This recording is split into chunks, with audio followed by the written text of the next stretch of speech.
सूरजपुर जिले में हाथियों का आतंक बदस्तूर जारी है। आज फिर 10 हाथियों के दल ने एक महिला सहित 2 लोगों को मौत के घाट उतार दिया। घटना की जानकारी मिलने के बाद वन अमला मौके पर पहुंचकर मृतक के परिजनों को 25,000 रुपए सहायता राशि देकर जांच शुरू कर दी है। पिछले 5 दिनों से 10 हाथियों का दल प्रेमनगर इलाके में उत्पात मचा रहा है। दरअसल कोरिया जिले से आए 10 हाथियों के दल ने अभी तक प्रेमनगर इलाके में दर्जनों मकान तोड़ दिए हैं और बड़ी संख्या में कड़ी फसल को नुकसान पहुंचाया है। वन विभाग का दावा है कि वे लगातार ग्रामीणों को जागरूक कर रहे हैं और हाथियों के नजदीक ना जाने की सलाह दे रहे हैं, लेकिन कल देर रात लगभग 12 बजे यह हाथियों का अभयपुर गांव पहुंचा और घर में सो रहे मनबोध पर हमला कर दिया। हालांकि ग्रामीण ने भागने की कोशिश जरूर की, लेकिन वह हाथी के चपेट में आ गया और मौके पर ही उसकी मौत हो गई। वहीं दूसरे मामले में सुबह लगभग 5 बजे जनार्दनपुर गांव में हाथियों का दल पहुंचा और वहां घर में सो रही एक वृद्ध महिला को कुचलकर मौत के घाट उतार दिया।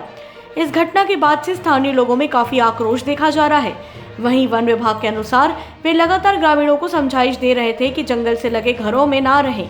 यहाँ दोनों घटनाएं जंगल से लगे मकान में हुई है। फिलहाल वन विभाग और पुलिस की टीम मौके पर पहुंचकर शव को पोस्टमार्टम के लिए भेज मामले की जांच में जुट गई है। कल रात की घटना है, जो हाथियों का दल जो है